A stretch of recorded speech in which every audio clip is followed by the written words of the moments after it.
함께 만드는 언론 미디어 협동조합. 여기는 국민TV. 함께 만드는 언론 미디어 협동조합. 여기는 국민TV.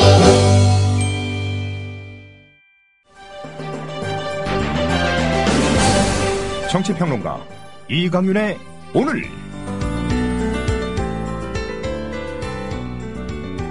안녕하십니까, 이강윤입니다. 9월 17일 목요일 시작합니다. 지난 20년 전부터 자본 잠식 상태인 대한석탄공사가 인력 감축을 명분으로 직원들의 조기 퇴직을 유도하면서 위로금 명목으로 수천억 원의 세금을 낭비한 것으로 드러났습니다. 한 직원은 정년퇴직을 불과 한 달 남긴 상태에서 조기 퇴직을 신청하면서 무려 3억여 원의 위로금을 받았다고 합니다. 석탄, 백탄 타는데 이내 속은 더 탄다는 어느 민중가요의 가사가 생각납니다. 또 있습니다. 한국은행 역시 국민 혈세로 편성한 미술품 구입 예산을 작가들의 작품을 구입하는 데 쓴 게 아니고 내부 임직원 작품 구입에 과다 사용했다가 들통이 났습니다.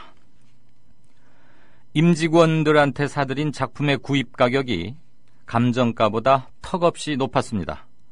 한국은행은 직원 평균 급여가 1억 원에 육박하고 각종 복리 후생도 민간기업, 공기업 합쳐서 국내 최고 수준인, 한간에서는 신이 감춰둔 직장이다, 이런 말까지 듣는 곳입니다.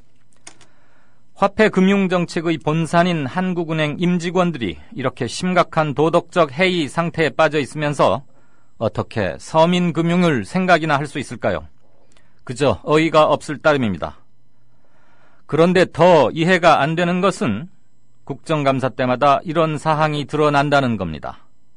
그러니까 지적만 하고 내내 굽신굽신 했다 뿐이지 전혀 고쳐지지 않고 있다는 얘기입니다. 잠시 후 시작합니다. 미디어 협동조합원 여러분, 조합비 납입하고 계신가요? 조합원의 기본 의무는 1인당 월 1회 11,000원 이상의 조합비를 납입하는 것입니다. 조합비로 국민TV의 모든 콘텐츠를 만들고 그렇게 해서 세상을 바꾸는 힘을 하나하나 축적해갑니다. 미디어 협동조합 홈페이지 국민.tv 또는 서울전화 3144-7737로 신청하실 수 있습니다. 뉴스 브리핑 받으실 시간이죠. 정승주 아나운서 오늘도 나와 있습니다. 어서 오시죠. 안녕하십니까. 안녕하세요. 자, 오늘 국감은 일명 롯데 국감이다. 그래서 신동빈 회장의 증인 출석, 무슨 말을 어떻게 할까, 이런 게 좀 관심인데, 실은 그것보다는 재벌 개혁 논의를 어떻게 해야 되느냐, 문제의 초점은 그쪽에 맞춰져야 했겠죠. 오늘 국정감사 정리해볼까요? 예. 오늘 국감에서는 정무위가 집중 조명을 받았습니다. 롯데그룹 경영권을 둘러싼 형제난의 장본인인 신동빈 회장과 최근 편향성 논란이 된 네이버 다음 카카오 경영진이 증인으로 불려 나왔기 때문입니다. 여야 의원들은 공정거래위원회를 상대로 한 국감에서 재벌 대기업의 지배구조와 포털업체의 시장 독과점 논란을 집중적으로 파고들었습니다. 새정치민주연합은 불투명한 지배구조 문제를 드러낸 롯데그룹과 2년 전 갑의 횡포 논란을 일으켰던 남양유업 등 재벌의 불공정 거래 행태를 도마 위에 올렸습니다. 새누리당은 포털의 뉴스 편향성 논란과 지나치게 높은 시장 점유율, 이를 바탕으로 이루어지는 불공정 거래 문제를 강도 높게 질타했습니다. 서울시를 상대로 열린 안행위 국감에서는 야권의 잠재적 차기 대권주자 중 한 명으로 거론되고 있는 박원순 시장의 시정 운영을 놓고 의원들 간의 열띤 공방이 이어지기도 했습니다. 네. 박원순 시장의 시정 운영, 또 아들 병역 얘기도 좀 또 물고 늘어졌겠죠. 그 밖에 또 어떤 내용이 있죠? 한국은행에서 열린 기재위 국감에서는 한국은행의 기준금리 인하의 대표적 부작용으로 꼽히는 가계부채 급증, 부실한 경기 예측 능력 등이 주로 거론이 됐습니다. 국방위에서는 방위사업청 등을 대상으로 한 국감에서 해군 해상작지연 헬기 도입 사업 등 끊이지 않는 방산 비리와 수류탄 폭발 사고로 불거진 불량 수류탄 문제를 집중 질타했습니다. 미래창조과학방송통신위원회에서는 국가과학기술연구회 등을 상대로 임금 피크제, 비정규직 문제, 과학적이고 엄격한 인력관리 방안 등을 추궁했습니다. 이 밖에 법제사법위원회는 법제처와 특별감찰관을 상대로, 교육문화체육관광위원회는 문화재청 등을 상대로 국감을 진행했고, 특히 대통령의 친인척과 측근 비리를 감시하기 위해서 지난 3월에 출범한 특별감찰관은 올해 처음으로 국감을 수감했습니다. 네. 문재인 새정년 대표가 추석 전 재신임 투표를 고수하고 있는 가운데 비주류는 물론이고 주류 일부에서도 꼭 그렇게 고집할 게 아니라 대안을 좀 찾아보는 게 어떠냐, 이런 얘기가 나오고 있어요. 문 대표가 과연 이것을 끝까지 강행할지 관심은 그리 옮겨가고 있는 형국이군요. 그렇습니다. 최근까지 당내 3선 이상 중진 의원들과 안철수 전 공동대표 등을 비롯한 비주류는 재신임 투표의 연기 또는 백지화를 주장했지만 문 대표는 지난 9일 재신임 선언을 하면서 공언한 추석 전 투표 실시를 고수하고 있습니다. 문 대표는 어제 중앙위원회에서 혁신안이 통과돼 재신임 1차 관문을 통과한 후에도 별도 재신임은 추석 이전까지 마무리하는 게 바람직하다고 강조했습니다. 다만 문 대표는 재신임 투표에 대해서는 앞으로 우리 당의 단합과 통합을 위한 일인 만큼 계속해서 협의해 나갈 것이라면서 또 다른 목소리도 듣겠다는 여진을 남겼습니다. 네. 김무성 새누리당 대표가 정치 생명을 걸고 관철시키겠다, 이렇게 말했던 오픈 프라이머리, 국민경선제 이렇게도 말하는데, 이거 둘러싸고 당내, 새누리당 내 계파 간 내홍이 점점 강해지고 격화되고 있어요. 예, 친박계과 새정치민주연합이 진통 끝에 공천혁신안을 통과시킨 이상 오픈 프라이머리는 사실상 불가능해졌다며 김 대표가 이를 인정하고 플랜 B를 내놓으라고 요구하는 공세 수위를 높이고 있습니다.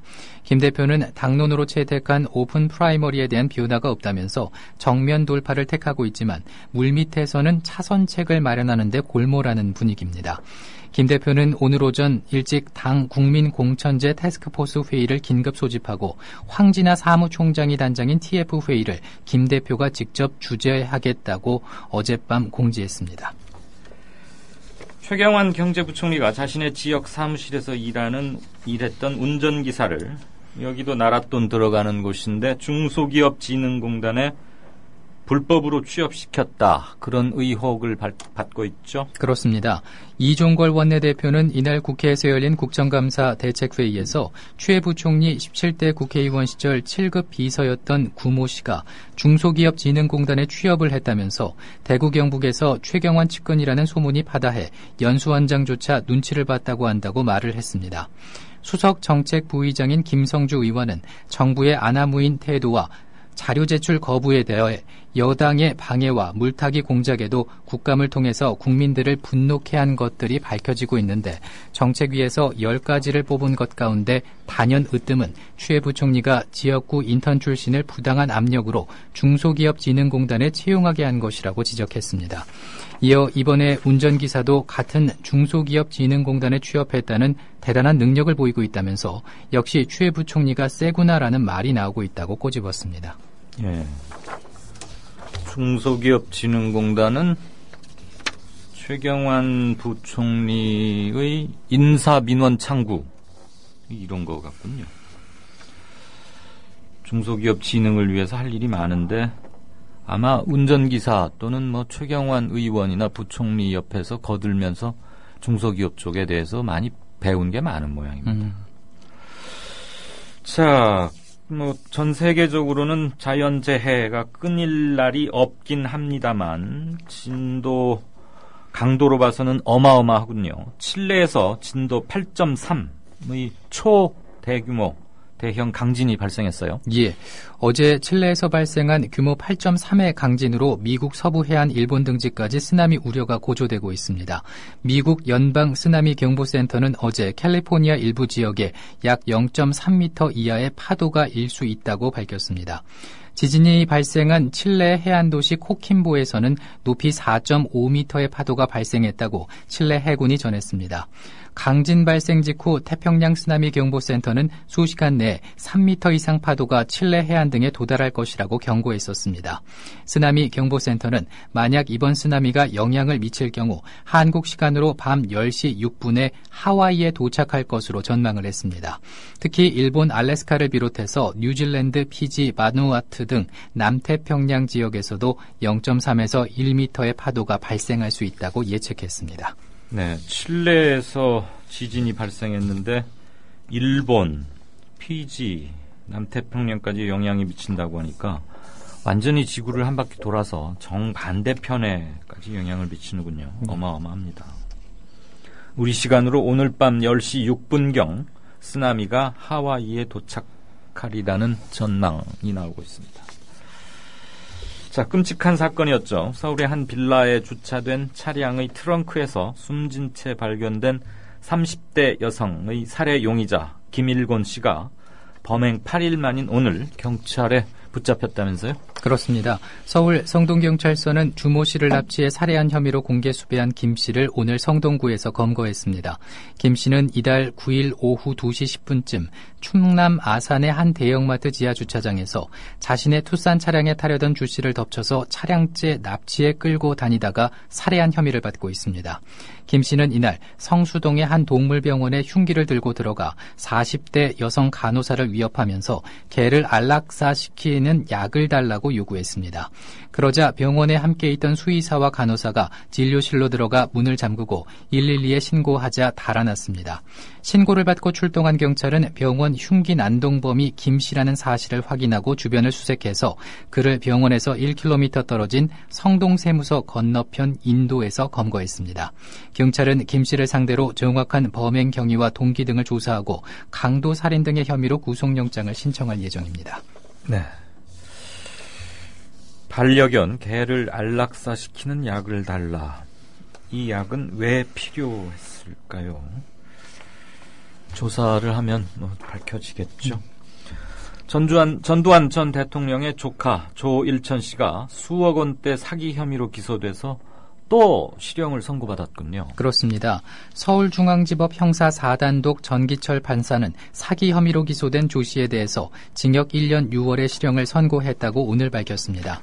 조 씨는 지난 2010년 무렵 자신이 상당한 재력이 있는 것처럼 과시를 해서 이를 믿은 피해자 A모 씨로부터 19차례에 걸쳐 2억 9,964만 원을 뜯어낸 혐의로 지난 5월에 기소됐습니다. 전 판사는 사기 금액이 크고 피해 회복이 전혀 이루어지지 않았다면서 조 씨에 대해서 징역 1년 6월의 실형을 선고했습니다. 전두환 씨의 친조카란 얘기죠?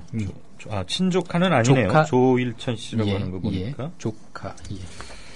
상습 사기범 같은데. 자, 현대중공업 노조가 올해 임금협상 타결을 위해서 대주주인 정몽준 아산사회복지재단 이사장이 지금 회장 출마를 선언한 FIFA 스위스 본부로 투쟁단을 파견하겠다고요? 예. 현대중공업 노조는 다음 달 18일부터 24일까지 피파 본부가 있는 스위스 쥐리히에 노조 간부 1명과 통역인 등 투쟁단을 파견할 계획이라고 밝혔습니다. 노조는 보도자료에서 올해 임금 협상 타결에 열세를 쥐고 있는 정몽준 이사장은 피파 회장 후보 등록 전에 노동자들의 요구를 받아들여야 한다고 밝혔습니다. 이와 관련해 노조 한 관계자는 올해 4월 교섭 요구안을 사측에 전달했지만 지금까지 시간만 낭비했고 회사 측은 부실 경영으로 발생한 막대한 손실의 책임을 노동자에게 떠넘기며 임금 동결만 주장하고 있다면서 이에 실제 경영주인 정몽준 최대 주주와 직접 교섭을 하고자 나서게 된 것이라고 강조했습니다. 네. 추석이 얼마 남지 않았는데 과일, 채소 등 가격이 예년과는 달리 비싸지 않고 품질도 상당히 좋다고요? 예. 농림축산식품부에 따르면은 추석 2주 전 기준 농협 하나로 유통 2,100여 개 매장 농축산물 매출액은 지난해 같은 기간보다 5.6% 늘었습니다. 종류별 매출 증가율이 과일과 채소는 5.5%, 축산물은 1.4%, 가공품 14.4% 등으로 전반적인 추석 소비가 다소 활발해지고 있는 것으로 농식품부는 분석했습니다. 농축산물 가운데서 매출이 가장 큰 폭으로 증가한 품목은 달걀 27.6%, 돼지고기 26.1%, 배추 19.1%, 배 14% 등입니다. 농식품부는 올해 추석이 예년보다 한 주 늦고 기상 여건이 좋아서 작황 양호로 공급이 원활할 것으로 보여서 대부분 농산물 공급이 원활해 성수품 수급도 안정적일 것으로 전망을 했습니다. 한편 한국농수산식품유통공사가 조사한 4인 가족 기준 25개 추석 성수품 구매 비용은 전통시장은 19만 4천 원에서 19만 6천 원, 대형 유통업체는 27만 6천 원에서 28만 원이었습니다. 네. 설악산 올 첫 단풍 오는 25일경이고요. 절정은 다음 달 18일쯤으로 보고 있다면서요? 예. 올해 첫 단풍은 평년보다 하루에서 이틀 빨리 시작되고 절정에 이르는 시기는 평년과 비슷할 것으로 보입니다.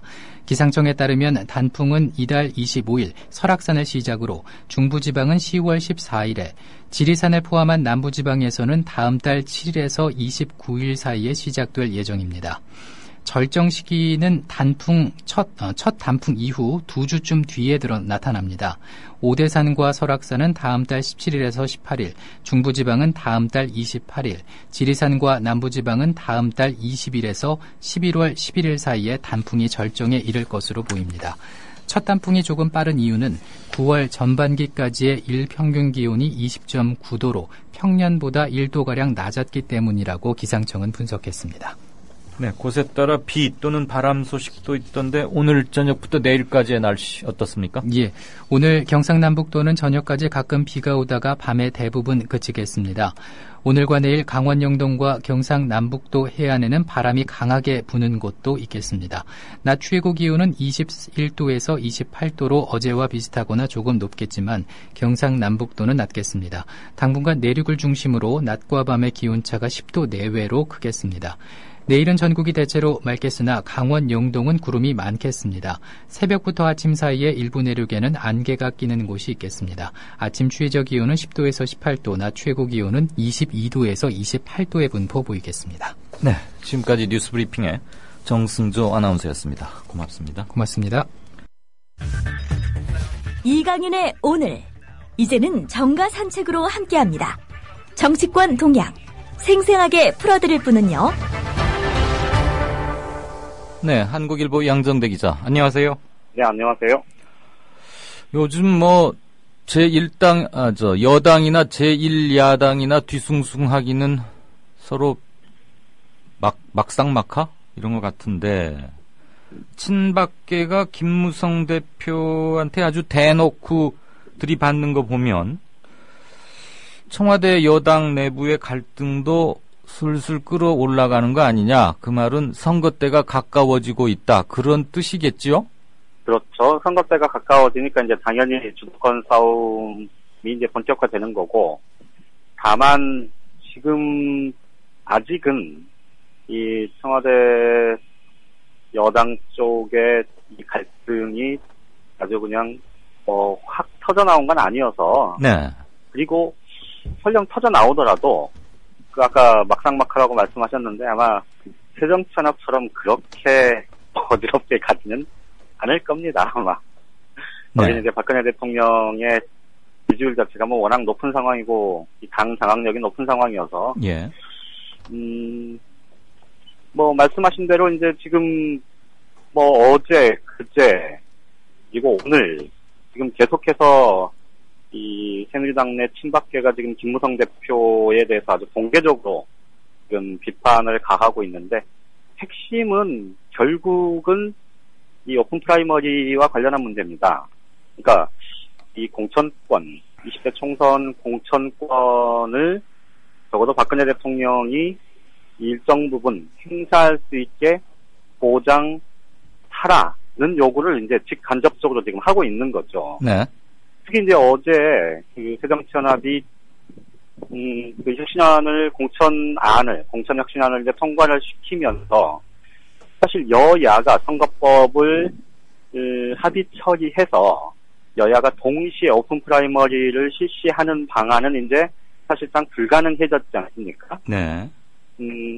그런 상황이기 때문에 김무성 대표가 그동안 이제 오픈 프라이머리에 내 정치 인생을 걸겠다라고 수차례 공언을 해왔고 마치 이 금거옥소처럼 오픈 프라이머리 얘기를 해왔는데 그래요. 이것이 이제 사실상 어려워졌고 현실적으로 여야가 함께 치르는 게 어려워진 마당에 네. 이 오픈 프라이머리를 왜 계속 고집하느냐.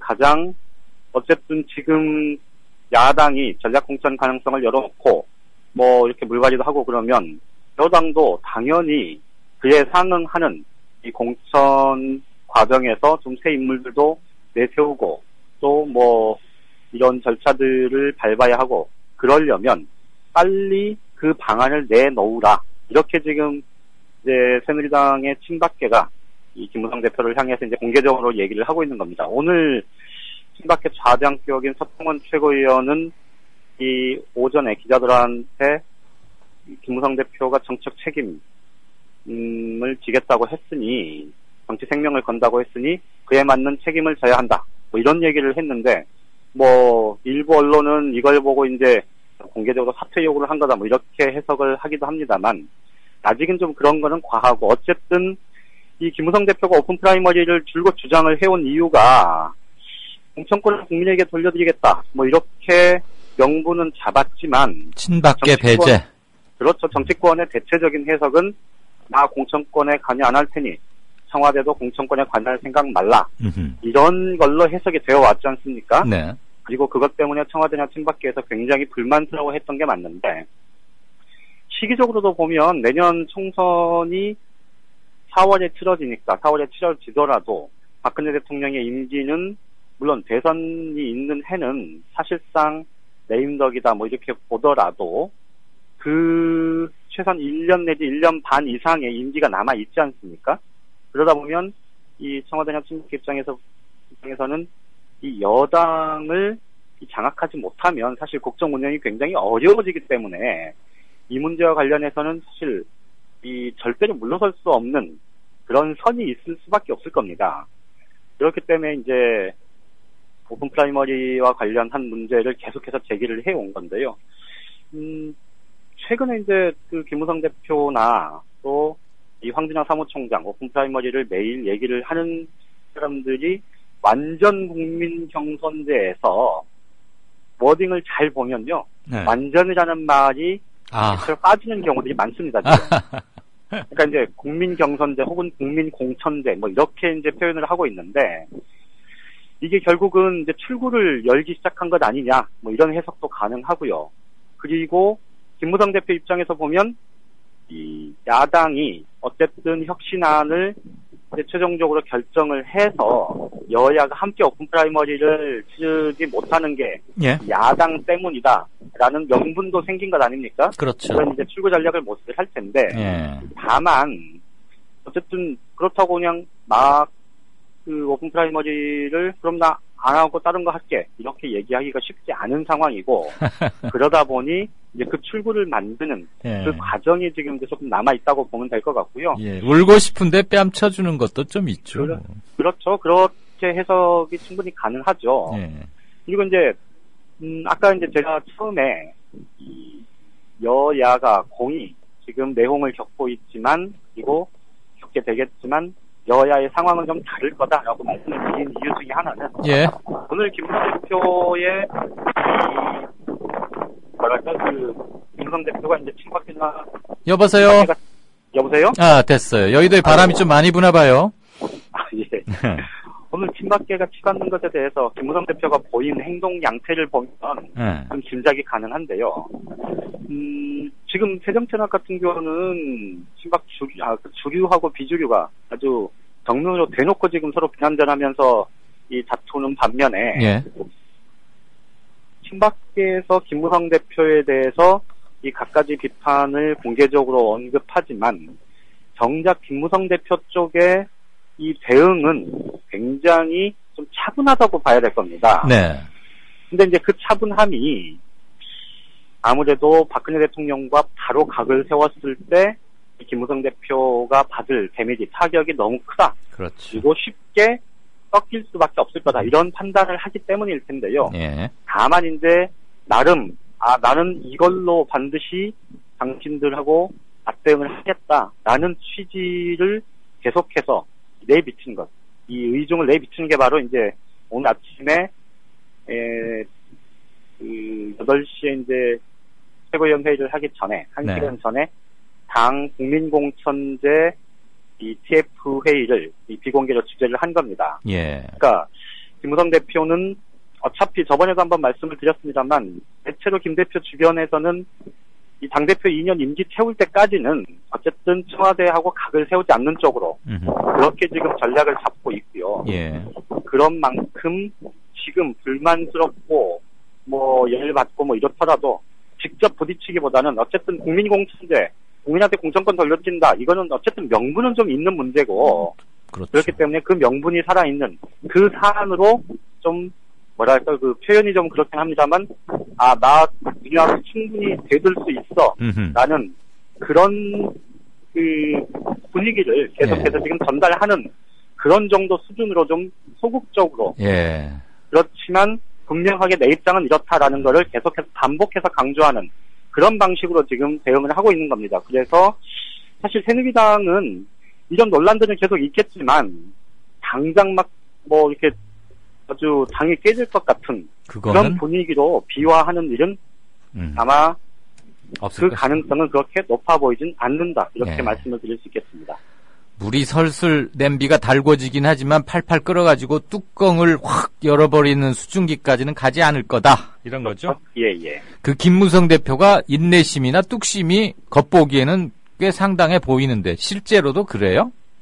실제로도 주변에 올해 김무성 대표를 봐왔던 기자들의 공통된 평가 중에 하나는 그겁니다. 인내심과 뚝심. 그러니까 지금 오픈 프라이머리라는 명분은 나에게 있고 청와대한테 바로 맞섰다가는 뭐 결과가 어떻게 될지를 대충 보이니까 로우키 이른바 낮은 자세 저강도 전쟁으로 명분을 무기 삼아서 계속 지지근하게 가겠다. 그러니까 친박계 나한테 너무 덤비지 마라. 응? 예. 나도 명분이 있고 정 모하면 한 칼 있다. 그렇지만 바로 치받아서 투닥투닥 싸우지는 않겠다 이거죠. 그렇죠. 그리고 이제 더더군다나 어쨌든 김무성 대표 쪽에서도 오픈 프라이머리가 이 말 용어 그대로, 그러니까 글자 그대로 이 본래의 뜻대로 오픈 프라이머리가 시행되기는 불가능하다는 건 이미 확인이 된 상황 아닙니까? 예. 그러니까 이제 100% 여론조사 가능성, 여론조사 경선 가능성 이런 것들을 이제 계속 흘리면서 아까 말씀드렸듯이 용어에서도 약간의 변화가 있고 이런 부분들로 지금 출구 전략을 세웠다 이렇게 보는 게 맞겠죠. 예.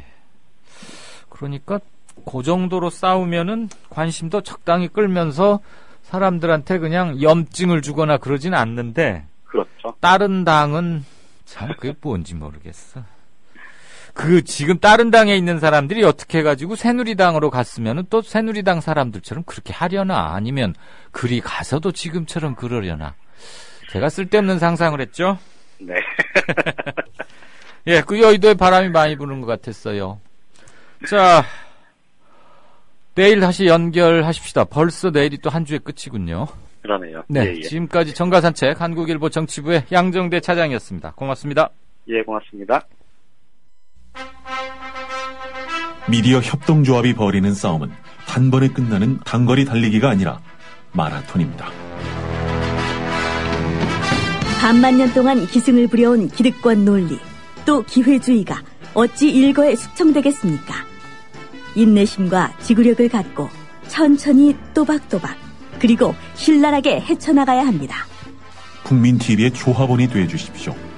이 사술과 기만의 시대 언제까지 방치하겠습니까? 국민TV가 가장 무서운 견제자로서 어둠을 헤치고 썩지 않게 하는 힘이 되겠습니다. 이제 가입하실 때가 됐습니다. 미디어 협동조합 홈페이지 국민.tv 또는 미디어쿡12@gmail.com의 문호는 24시간 열려 있습니다. 다 함께 자부심으로 물려줄 세상을 만듭시다. 누가 아는 바로 당신이 할 일입니다.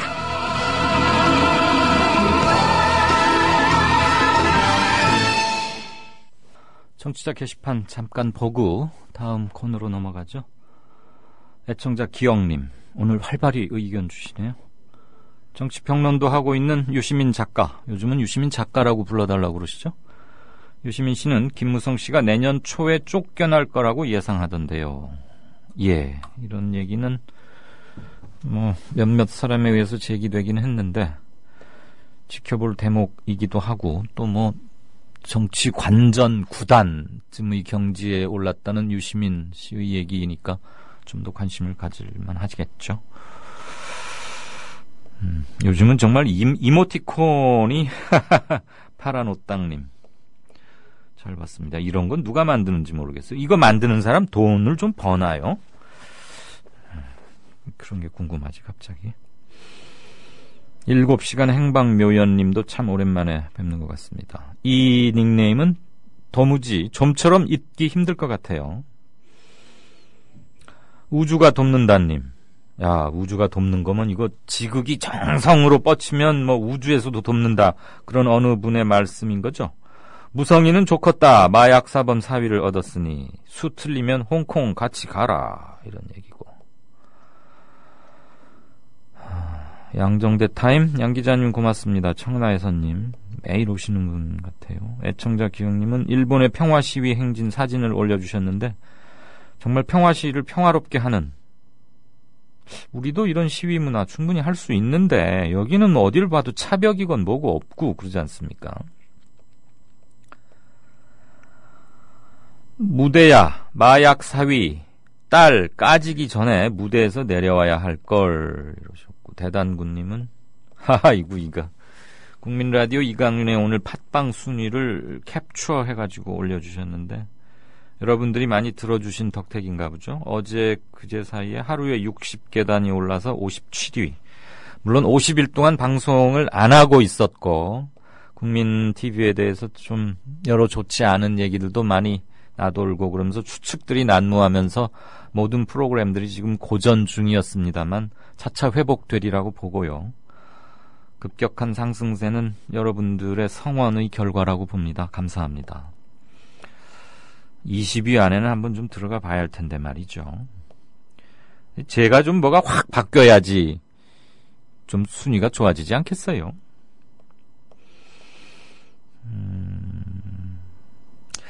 이거 제가 아까 뉴스 브리핑 끝나고 정승조 아나운서가 이제 딱 인사를 마치고 저는 마이크가 꺼진 줄 알고, 정승조 아나운서가 이렇게 뉴스 원고를 읽는 걸 이렇게 유심히 들여다보면 발음은 어디서 끊고 저러건 저렇게 하고, 원고에는 계란이라고 쓰여 있는데 달걀로 바꿔 읽더라고요. 그 다음에 숫자 같은 것을 아라비아 숫자로 읽지 않고 우리 한글식으로 읽는 게 참 말이 그렇지 생방송에서 쉽지 않습니다. 제대로 훈련받고 본인이 리딩, 예독이라 그러죠. 미리 읽어보는 거. 그런 연습을 많이 한 결과일 텐데, 게다가 또 음성, 보이스 컬러도 참 좋고, 그래서 참 전달력이 좋다, 그런 생각을 하면서 끝나고, 내가 정승조 아나운서한테 과외받고 있는 것 같다, 그런 얘기를 하고 그랬는데, 그만 그게 우리 신입 진행 PD가 마이크를 살려두는 바람에 그냥 다 나가버린 모양이에요. 미안합니다, 여러분. 그냥 생방송의 묘미 하나로 오늘은 애교로 넘겨봐 주시죠. 서희 아빠님, 방송사고 생방송 묘미라고 마침 또 써주셨네요. 이런 건 한 번이어야 묘미인 거지, 두 번이면 그때부터는 사고 분명히 맞죠. 예. 지금 여기 새로운 식구도 좀 몇이 있고 아직 손발이 좀 안 맞고 이런 것도 좀 있습니다. 썸녀와 나무꾼, 선녀와 나무꾼하고 어떤 사이신지 모르겠는데, 이강윤의 오늘 생방은 처음입니다. 반갑습니다, 이러셨고, 아마 인디오 첫사랑님, 빌어먹을 정권 야당은 개차반. 파란 옷땅님, 2299등, 이게 뭡니까? 이거 무슨 순위인지는 잘 모르겠는데요. 김무성과 최경환 씨, 나 취직 좀 시켜다오라고 인디오 첫사랑님.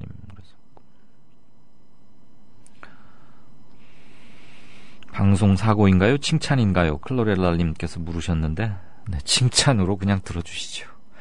네, 경제뉴스 브리핑 넘어가겠습니다.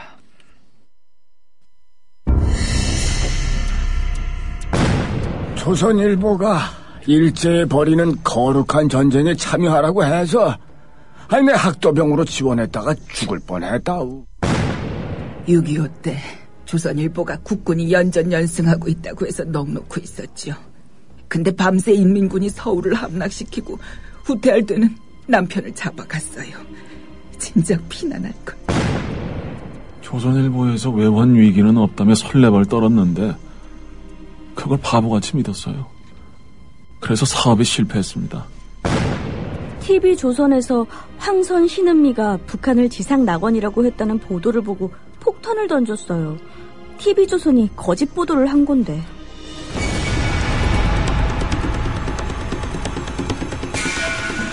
이런 조선일보가 여전히 신문시장 1위를 독점하고 있습니다. 조선일보 같은 족벌신문, 수구 기득권 세력의 대변 매체에 집중된 언론 권력을 시민에게 돌려주자는 운동. 이게 바로 미디어 협동조합 운동입니다. 조합원이 아니신가요? 서둘러 가입해주세요. 조합원이신데 조합비를 아직 못 내고 계신가요? 서둘러 자동납부 신청을 해주세요. 인터넷 국민.tv 또는 서울전화 3144-0933, 3144-7737로 하시면 됩니다. 2대12의 경제 풀어주는 남자, 성문재 기자, 안녕하세요. 네, 안녕하십니까. 오늘이 방송 두 번째신데, 네. 또랑또랑한, 그리고 귀에 쏙쏙 들어오는 전달력 부분, 이런 거 아주 좋다고.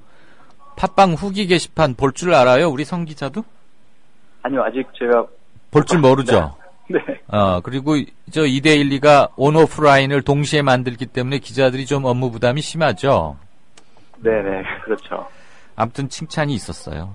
자, 오늘 들어가 봅시다. 네. 미국 기준금리 인상 여부에 대한 관심, 이건 뭐 높은 지 몇 달째인데, 이주열 우리 한국은행 총재가 역대 최저 수준인 지금의 우리 기준금리를 여기서 더 낮출 수도 있다. 야, 그만큼 지금 우리 경기가 안 좋다, 이 얘기입니까? 예, 그렇게 볼 수 있을 것 같습니다. 이주열 한국은행 총재는 오늘 하는 본점 회의실에서 열린 국회 기획재정위원회 국정감사에서 네. 이만호 새누리당 의원으로부터 금리정책 여력에 대한 질문을 받았는데요. 여기에서 이 총재는 현재 금리 수준이 명목금리의 하한선에 도달한 것은 아니다라면서 이 기준금리를 추가 인하할 여력이 있다는 것을 시사했습니다. 그러니까 명목금리의 하한선은 존재한다고 보는데 현재 금리 수준이 바로 그 하한선에 아직 도달했다고 볼 수는 없다는 뜻입니다. 네. 금융시장에서는 현재 기준금리가 역대 최저 수준이기 때문에 앞으로 하느니 추가로 인하하기는 어려운 것 아니냐 이런 관측을 내놓고 있었는데요. 네. 오늘 이 총재의 발언을 보자면 향후에 금리 인하로 대응할 상황이 온다면 더 내릴 수 있다는 것을 뜻하는 것입니다. 또 미국 금리 인상 그리고 신흥국 경기 둔화 등 국제 금융시장 불안이 심화되는 상황에 대해서는 네. 시나리오별로 대응 계획을 점검 또 보완하고 있다고 말을 했는데요. 앞으로 이제 일단 국내 통화 정책은 완화 기조를 계속해서 이어갈 것이다 이렇게 또 입장을 밝혔습니다. 네, 그렇군요. 자, 이제 가을철이면 봄, 가을은 항상 뭐 전통적인 이사철인데 이거 정말 집 없는 사람 어떻게 살라는 얘기인지 2년 만에 무슨 30%씩 오르고 돈으로는 7, 8천만 원 오르는 게 예사라고. 그래서 서울 중위권 전세주택 가격이 3억 5천이다 그러는데 네. 이거 정말 미친 전세다. 이 말이 결코 과장이 아니군요. 예, 그렇습니다. 부동산 정보제공업체 부동산 114가 서울 등 수도권 아파트 725만 가구를 대상으로 최근 2년간의 전세 가격 변동 폭을 조사를 해봤는데요. 말씀하신 것처럼 한 채당 평균 재계약 비용이 뭐 7천만 원 이상 되는 곳도 그러니까 평균적으로 7천만 원 이상으로 나타났습니다. 특히 이제 이것은 새 아파트, 그러니까 2013년에 입주해서 올해로 이제 입주 2년 차를 맞아서 올해 재계약 시점이 도래한 그 전세집의 경우는 뭐 평균 7천만 원 정도 더 이제 내야지만 재계약이 가능한 그런 상황이라고 하고요. 이게 이제 상승률로 따지면 35% 예. 전세값이 오른 그런 셈입니다. 아니 돈 1억 원 은행에다 1년간 맡기면 1.5% 세 전으로 1.5% 주는데 네, 그렇죠. 전세값은 35%가 오르면 네. 도대체 연봉이 얼마가 되어야 7천만 원을 올려줄 수 있다는 얘기예요? 그러니까요. 참. 정말 이거는 너무너무 힘든 그런 내 집 마련을 위해서 열심히 돈을 모으고 있는 그 세입자들의 그 마음을 너무나 아프게 하는 그런 소식인데요. 이거 한마디로 새 아파트, 네, 말씀하십시오. 네네, 새 아파트 같은 경우에는 7천만 원 정도고, 새 아파트가 아닌 기존 아파트 같은 경우도 평균 재계약 비용이 5천만 원이 넘는다고 하니까 정말 만만치 않은 그런 상황이라고 볼 수가 있습니다. 살 수가 없는 거죠. 연봉 네. 한 5, 6천 정도 받는 분이 2년을 네. 모아서 한 푼도 안 쓰면 1억에서 한 1억 2천쯤 되는데, 그렇죠. 먹고 살고 교통비에 아이들 최소한의 학비 빼고 나면은 하나도 어디 딴 데 쓰지 않아야 현재 살고 있는 전셋집에서 그냥 계속 살 수 있다는 그런 대강의 계산 나오는 거 아닙니까? 그렇죠. 예. 이거는 삶이 아니죠. 생존이죠, 네, 생존. 네. 참 처참합니다. 자, 그런데 청약저축금리는 또 떨어지네요? 예, 그렇습니다. 주택청약 종합저축금리가 지난 6월에 이어 넉 달 만에 또 한 차례 인하를 앞두고 있는데요. 국토교통부는 청약저축금리를 0.3%포인트 내리는 고시 개정안을 오늘 행정 예고했습니다. 그렇게 되면 다음 달 12일부터 이제 이렇게 청약저축금리가 떨어지게 되는데요. 1년 미만은 1.2%, 2년 미만은 1.7%, 그리고 2년 이상의 경우는 2.2%로 떨어지게 됩니다. 네. 이 변경된 금리는 신규 청약저축 가입자뿐만 아니라 기존 가입자분들한테도 적용이 되는 그런 얘기고요.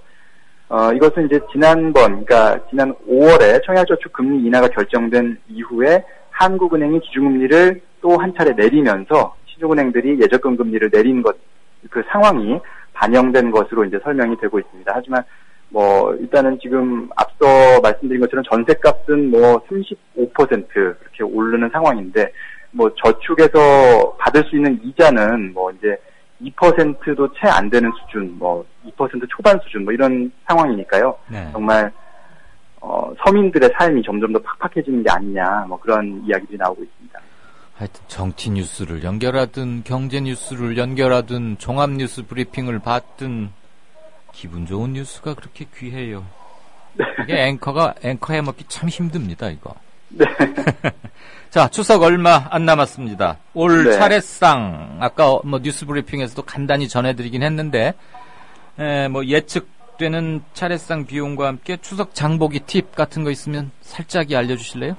네, 한국농수산식품유통공사가 그 추석 상차림 비용과 선물 세트 가격 조사 결과를 발표했는데요. 네. 전통시장의 경우 4인 가족 기준 19만 원 정도, 대형 유통업체에서는 한 28만 원 정도가 들 것으로 조사가 됐습니다. 이제 추석 장보기 팁을 조금 제가 드리자면요. 예. 이 구입 시기에 따라서 이제 품목별로 좀 가격 차이가 나기 때문에 수요가 몰릴 때를 피하고 출하량이 늘 때를 고려해서 구입하는 게 좋습니다. 예. 배추나 무, 시금치 같은 그 채소 같은 경우는 추석 한 3일에서 6일 전에 미리 사두면 싸게 구입할 수 있다고 하고요. 예. 과일류는 한 4일에서 7일 조금 더 넉넉하게 전에 미리 구입하시는 게 좋다고 합니다. 미리 해라. 반면에 이제 반면에 닭고기 같은 경우는 추석이 이제 임박할수록 내림세를 보이니까요. 추석 한 2일에서 5일 전에 구입하면 좋다고 합니다. 그래서 이런 것들을 종합해 보니까 날짜로는 한 22일 정도가 과일이나 채소나 닭고기나 여러 가지 것들이 다 저렴한 시기랑 이제 맞물리는 시점이 이제 22일인데요. 물론 이제 이것은 통계적인 그동안 이제 예년 쭉 거쳐오면서 농수산물공사가 이제 통계적으로 잡은 수치이기 때문에 아주 정확한 수치가 아닐 수는 있겠지만 그래도 좀 참고를 하시는 데는 도움이 될 것 같습니다. 9월 22일 화요일. 네. 이거 뉴스 나가면 그날 다 몰려서 그날 또 비싼 거 아닌가 모르겠네. 그나저나 우리 성 기자는 혹시 결혼했습니까? 실례지만? 네네, 결혼했습니다. 추석 장 봐봤어요? 그럼요. 장 봤죠. 그래요? 그러면 방금 들려준 추석 장보기 팁 일단 믿어볼게요. 네, 알겠습니다. 저는 한 번도 안 봐봐서. 그러시구나. 네. 예, 지금까지 경제뉴스 브리핑의 2대12의 성문재 기자였습니다. 고맙습니다. 네, 감사합니다. 주장이 질서를 만나면 아름다워집니다. 주장이 화해를 만나면 힘이 생깁니다. 주장이 감동을 만나면 희망이 됩니다. 주장이 배려를 만나면 마음을 움직입니다. 마음을 움직이는 힘, 배려에서 시작됩니다. 한국방송광고공사 공익광고협의회. 네. 게시판 한두 가지 공지사항 겸 고칠 거 짧게 일러드리고 진짜 인터뷰로 바로 넘어가겠습니다. 모죽님께서 전북지역협의회에서 꼭 알려드리고 싶은 말씀이 있다고 그래서 제가 소개하겠습니다. 전북지역협의회에서 영상, 사진 동아리 준비 모임에 여러분들을 초청합니다. 9월 19일 토요일, 내일 모레군요. 저녁 7시 전북지역협의회 사무실입니다. 영상, 사진 동아리를 시작하시나 봐요. 방송 작가나 디자이너 관심 있으신 분들도 함께 모신다고요. 주소는 전주시 완산구 전라가명로 40-1이랍니다. 게시판 참고하셔서 내비게이션에 입력하시면 될 것 같네요. 그리고 아까 2299등 이게 뭔 말이냐고 그랬는데 제가 이걸 눈치 빠르게 못 알아들어서 죄송합니다. 최경환이 이렇게 편법으로 뒷문으로 들여보내준 취직시켜준 사람이 서류 심사 뭐 이런 거 해봤더니 2299등이었는데 최종 36명 뽑는데 합격했다. 대단한 신공이고요. 일본 평화시위 얘기하면서 여기는 차벽 없다고 그랬는데 이거야말로 제가 앵커로서 문제가 있었습니다. 사과드립니다. 일본 의사당 정문 앞에 우리처럼 딱 차벽 얘들도 설치했네요. 이런 건 바로바로 우리 걸 아마 배워갔겠죠? 일본도 평화시위 36,000명, 12만 명, 아베 규탄하는 시위 대단하다고 말은 들었는데, 항공사진으로 보니까 어마어마합니다. 자, 진짜 인터뷰로 넘어가겠습니다. 오늘은 새정년의 혁신안 만드는 쇄신위 멤버였죠. 젊은 청년 정치인. 다준다 청년정치연구소의 이동학 소장 연결했습니다. 이동학 소장, 안녕하십니까? 네, 안녕하세요. 네, 몇 달간 쇄신위가 작업을 했고 두 번의 당내 의결 절차를 거쳐서 드디어 마침내 어제 16일 중앙위원회에서 좀 모양새 좋지 않은 진통 끝에 그러나 어쨌거나 통과가 돼서 이제 혁신안, 쇄신안은 안자를 떼버리고 새정년이 명운을 걸고 실행해서 이루어내야 할 목표가 됐습니다. 네네. 이 작업에 참여했던 멤버로서 우선 소회나 느낌, 감상 짧게 한마디 들을까요? 네, 처음에 이게 시작할 때 논란 속에서 시작됐거든요. 네. 당이 굉장히 혼란스러웠고, 예, 그런데 그 혼란스러움을 100% 저희가 완전히 이렇게 없애진 못했던 것 같습니다. 그런 면에서 좀 아쉬운 면이 있고, 네. 또 한 가지 우려스러웠던 건 실천을 과연 우리가 혁신안을 만들어낸다고 한들 담보할 수 있겠느냐, 이런 부분이었어요. 그런데 어찌됐건 중앙위를 통해서 저희가 당원을 바꾸는데 성공을 했고, 그다음에 이제 마지막 다음 주에 이제 당규 작업 마지막 남은 당무위만 거치면 되거든요. 네. 그래서 그것까지만 마치면 저희는 일단 제도적인 부분에서는 완비를 좀 했다고 평가해 볼 수 있을 것 같습니다. 자, 어제 추인받은 쇄신안 본인이 참여해서 좀 쑥스럽긴 하겠지만 최대한 객관성을 얼마나 유지할 수 있는 능력을 갖고 계신지도 제가 한번 꼼꼼히 살펴볼 테니까. 네네. 100점 만점에 몇 점 주겠습니까? 100점 만점에 몇 점이요? 쇄신안이. 혁신안이요? 예. 일단 박하게 좀 줘야 될 것 같아요. 저는 50점 줄 수 있을 것 같습니다. 제가 솔직함을 테스트해보겠다고 그랬더니 갑자기 확 겸손해지신 거 아니세요? 50점이면 별로 좋은 점수가 아닌데 왜 이렇게 낮은 점수의 쇄신안밖에 못 만드셨나요? 이 쇄신안으로 사실 모든 걸 혁신할 수 있다 이렇게 보지 않기 때문이고요. 네. 아까 말씀드렸듯이 혁신을 담보할 수 있는 그것은 저희가 제도적으로는 박아놨지만 결국에는 실천이 가장 중요하다. 그래서 나머지 절반은 결국 실천을 통해서 이룰 수밖에 없다. 그래서 50점을 줬습니다. 과연 정치 후보자답군요. 말씀을 아주 기가 막히게 즉흥적으로 잘하시네. 그러니까 최종적으로는 실천을 통해서 이루어져야 완성되는 거니까 서류 심사는 100점 통과. 그다음 제2차 실기 면접은 얼마나 할지는 두고 보겠다 이 소리네요. 아주 잘 만들었다. 두고 봐야 될 면이 많고요. 자화자찬이시네요. 아니에요. 자, 이번 혁신안 중에서 현역 또는 기성 정치인들이 제일 아프게 받아들이는 대목, 아마 국민 경선 100% 국민 뜻에 의해서 내년 공천을 정하겠다 이런 것일 것 같은데. 예. 몇몇 보충적인 장치를 마련했지만 그럼에도 불구하고 신인들은 역시 진입장벽이 높을 것이다. 그렇다면 네. 신인들은 어떻게 해야 기존을 제치고 한번 자기 뜻을 펼칠 수 있겠습니까? 일단 신인들에게 지금 가산점을 주는 걸로 조금 보완을 해보려고 노력을 많이 했습니다. 10%인가 준다면서요? 예. 10%. 네. 예, 그리고 일단 기본적으로는, 국민들의 어떤 열망이나 이런 것들이, 물갈이의 폭이 얼마나 될 것이냐에 이제 관심사가 좀 옮겨질 것 아니겠습니까? 총선이 다가오면 올수록. 네.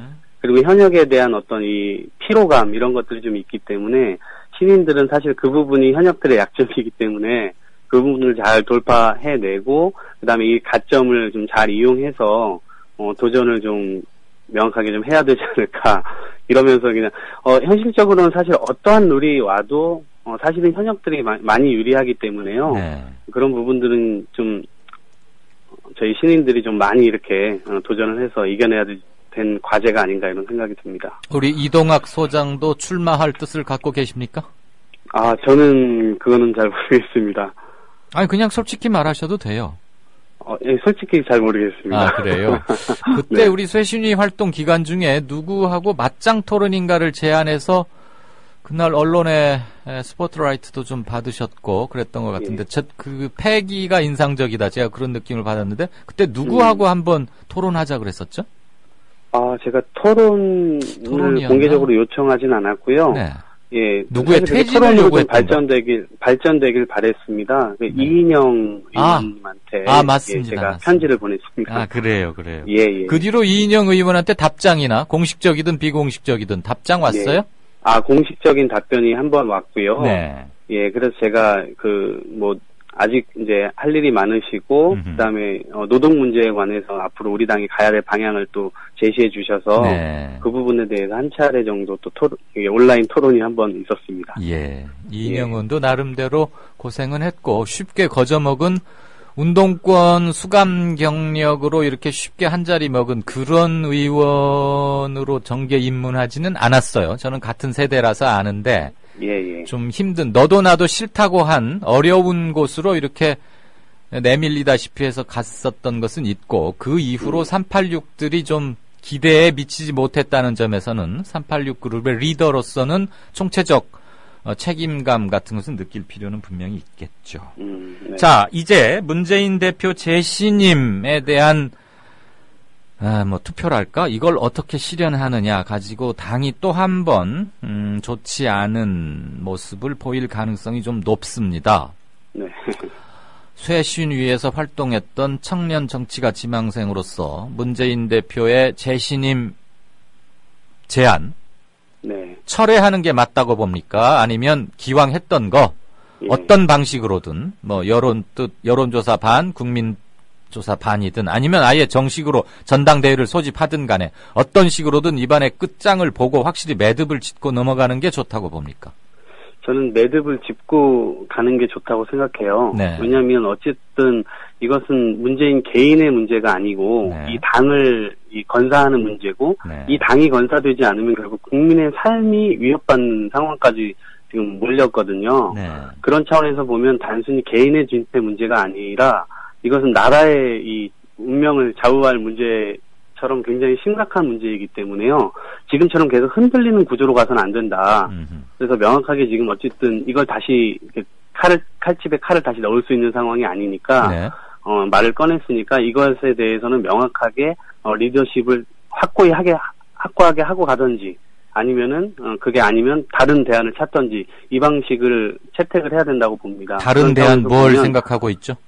그거는 모르겠습니다. 예를 들어서 어찌됐건 이 시민 투표를 하면 그거에 대해서 가부간의 결정이 될 거 아닙니까? 그러면 잠잠해지리라고 보십니까? 어찌됐건 국민적인 열망이 다시 나타나거나 아니면은 실망으로 나타나면 한 번 정도는 이게 털고 가는 계기가 생길 수 있다고 봅니다. 문재인 체제로 더 가든 아니면 당이 문재인 체제를 정리를 하고 다른 체제를 받아들이든. 알겠습니다. 가부간의 분명한 매듭을 한번 짓자 이런 뜻으로 이해하겠습니다. 오늘 인터뷰 고맙고요. 쇄신위 활동하느라고 애 많이 썼습니다. 앞으로 청년 정치지망생 이동학의 앞날에도 서광이 깃들기를 바랍니다. 고맙습니다. 네, 고맙습니다.